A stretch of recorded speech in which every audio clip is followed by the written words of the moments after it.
Informasi lain, bakal calon Presiden Koalisi Perubahan Anies Baswedan mengunjungi Istana Datu Luwu di Kota Palopo, Sulawesi Selatan, Sabtu siang.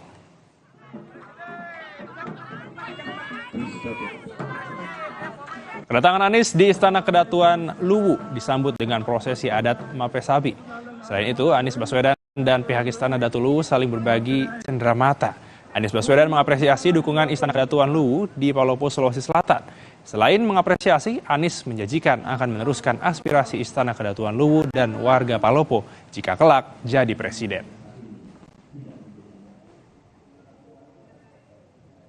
Dengan semangat, dengan doa dari masyarakat Luwu membuat perjuangan kita insya Allah makin dipenuhi dengan semangat. Insya Allah akan bisa menunaikan apa yang direncanakan, yaitu perubahan menjadikan keadilan.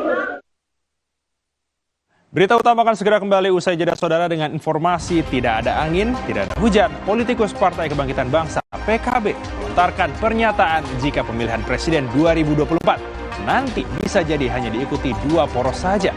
Apakah mungkin bisa terjadi?